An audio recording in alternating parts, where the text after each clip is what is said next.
Yesterday, so-called news that the state of Texas filed a case at the U.S. Supreme Court as a matter of original jurisdiction against the 4 so-called swing states where there was massive fraud, seeking to invalidate their electoral votes and therefore giving a victory to President Donald Trump. Before that, the Supreme Court had rejected an effort by a Pennsylvania lawmaker to go up to it with regard to the fraud in Pennsylvania. Sure enough, as I would have predicted, I turned on Sean Hannity of Fox News, predicting this is a major case which is going to win the election for Trump. Well, I want you to take note of this, because this is what Sean Hannity and Fox News do. They want to draw you back to their coverage for the next several days.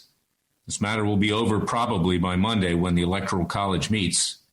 But they want to do that to boost their ratings, their ad dollars, and deceive conservatives, libertarians, people in faith who, of course, hope, as I do, that President Trump would be the next president, the 46th president of the United States.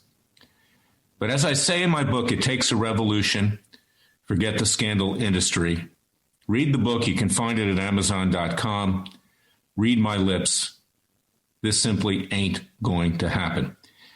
And the sad part of it is that the American people at that point will lose total faith, as I already have, in the Supreme Court and the lower court federal judiciary in these kinds of cases that have a political, sociological, and body politic interest. That's why you have to read my book. It's not going to happen. Supreme Court are establishment people. I would call them hacks by and large, who are not going to take it upon themselves to decide this election on the basis of 4 states, not one, as occurred in Florida in the year 2000. And I participated in that case in Florida before the court in Tallahassee. They're simply not going to do it. Mark my words. And it's also a testament to Sean Hannity, who lies every single night to his viewers to bring them back to watch so his salary can be increased. I talk about that in my book, It Takes a Revolution. And it's premised upon Thomas Jefferson, which I've been saying over and over again, was against Article 3 of the Constitution because he did not believe that judges should be unelected and unaccountable to the people, which is the way federal judges are chosen.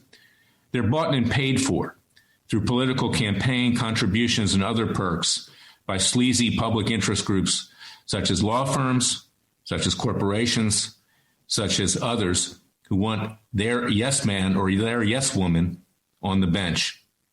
Just one law firm, WilmerHale, the law firm of Robert Mueller, got a Trump judge and they got an Obama judge on the bench through political contributions. And of course, I've been in front of both of them, and I can tell you, both of them are simply no good. They're corrupted by the establishment, corrupted by the special interest groups. They have no courage. And that's what we've seen so far.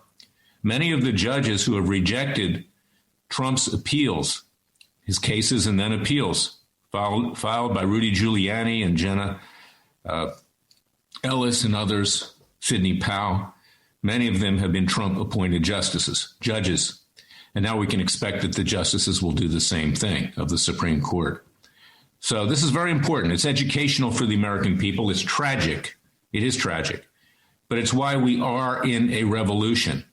As Jefferson predicted, federal judges would become despots and tyrants, such that we'd have to wage revolution about every 20 years and shed the blood of patriots yet again. And he added, what's a few thousand dead to refresh the tree of liberty?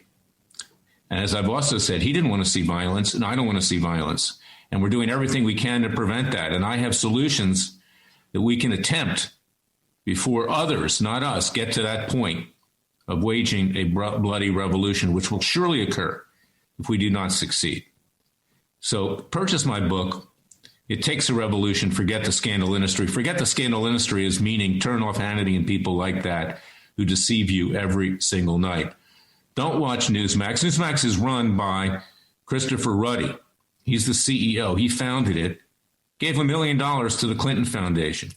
And now, of course, he claims he's the pro-Trump network now that Fox has destroyed its brand and where most of Fox now has gone left because Lachlan Murdoch, the CEO of Fox, of the Murdoch family, is a leftist along with his brother, James Murdoch, and Rupert, the dad, He's just simply an opportunist. He goes where the money is.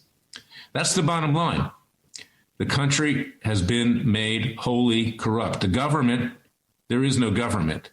And as it says in our Declaration of Independence, when the bonds of government are broken with we the people, we have a God-given right under the laws of nature and the laws of God to alter and abolish that form of government and to form a new government by and for the people. And that's what we must do. Short of that, we have to take the criminals and make them accountable, the Comeys, the McCabe's, the Clappers, the Brennans, the Lovebirds, Bruce Orr, the Clintons, the Obamas, and the Bidens, and our current Attorney General, who now the left is running advertisements calling a man of great integrity because he says he found no widespread election fraud while he's saving his own skin. Because in Washington, D.C., it's mutual assured destruction. I'm sure he's been threatened. He knows he'll go down. He's part of that Republican establishment which protects itself, not the interest of the American people. Now the American people must rise up. We must do it for ourselves. So read that Declaration of Independence. Read my book. It Takes a Revolution, Forget the Scandal Industry, and let's save this country. You're not going to get the Supreme Court to do it for us. Mark my words, read my lips, and read my book. It Takes a Revolution. I detail why that just simply ain't going to happen. God bless you. God bless America. God save America. God is with us if we help ourselves. I'll be back tomorrow with another special podcast, A Special Prosecutor with Larry Klayman. Until then, thank you for listening to me.